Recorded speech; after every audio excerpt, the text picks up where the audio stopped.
உயிர்களை எடுத்து நாம் சோதிப்போம் என்று இறைவன் சொல்லி காட்டுகிறான். ஒவ்வொருக்கும் ஒவ்வொரு வகையான சோதனை இருந்து விட்டால் காலை பசி, மதியில் உணவு கிடைச்சிடும், மதியான உணவு இல்லைன்னா நைட்டுக்கு நான் சாப்பிட்டுருவேன், 2 நாள் சாப்பிடனாலும் 3ஆவது நாள் ஏதோ ஒரு தண்ணியாவது கிடைச்சிடும் என்று எண்ணி வாழக்கூடிய மக்களை நம்ம பார்க்கலாம். அதே அடுத்து உயிர்களையும் பசிகளும் ஒன்று சேர்ந்து அல்லாஹ் சோதிப்பான் என்று சொன்னால் இந்த சோதனையில் மனிதன் நிலைத்திருக்க முடியுமா? கொஞ்சம் யோசனை ஒன்று பாருங்க. மனிதனுக்கு அத்தியாவசிய தேவையே உணவு தான். இந்த உணவும் அதோடு சேர்ந்து அந்த உணவுக்குண்டான ஏற்பாடு இருக்கக்கூடிய உயிர் இருக்கிறது இல்லை, இந்த உயிரையும் அல்லாஹ் எடுத்து சோதிக்கிறான் என்று சொன்னார். நம்மளுடைய உடல் ஊனமற்றவர்களாக ஆக்குகிறான் என்று சொன்னால் இந்த நிலையில் ஒருவன் ஈமானில் நிலைத்திருக்க முடியுமா? நிலைத்திருக்க வேண்டும் என்று தான் இறைவன் சொல்லுகிறான். என்ன காரணம்?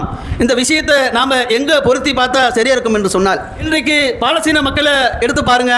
அல்லாஹ் ரப்பல் ஆலமீன் இந்த விஷயத்தை அந்த மக்களோடு பொருத்தி பார்ப்பேன் என்று சொன்னால் அவர்கள் ஆமல்து பில்லாஹ், நாங்கள் அல்லாஹ்வை ஈமான் கொண்டோம் என்று சொல்லக்கூடிய மக்கள் மத்தியில் அல்லாஹ் பயத்தை காட்டி சோதனை செய்கிறான். பசியை கொண்டும் அல்லாஹ் சோதனை செய்கிறான்.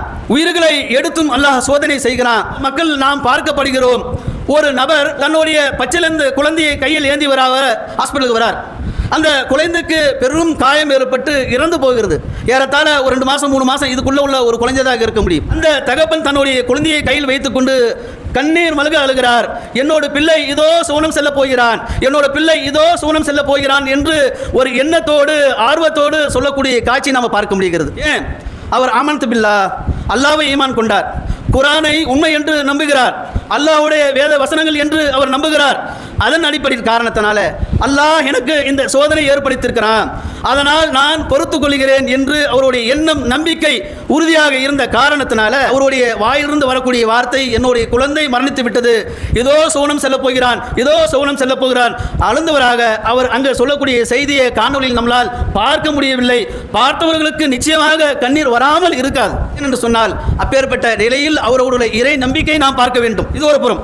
அடுத்தது பார்த்தீங்கன்னா அல்லாஹ் ரப்பல் ஆலமீன் உங்களுக்கு எது பயன் தருகிறதோ அதை நாம் குறைத்து சோதிப்போம் என்பதாக அல்லாஹ் ரப்பல் ஆலமீன் சொல்ல காட்டக்கூடிய செய்தி அல் பக்ராவில் செய்தி நம்ம பார்க்க முடியும். ஏன் இந்த சோதனை? எதற்காக இந்த சோதனை? சோதனை செய்யப்பட்டால் தான் நாம் இறை நம்பிக்கையாளர்களாக ஆக முடியுமா என்று மக்கள் மத்தியில் கேள்வி ஒன்று இருக்க முடியும்.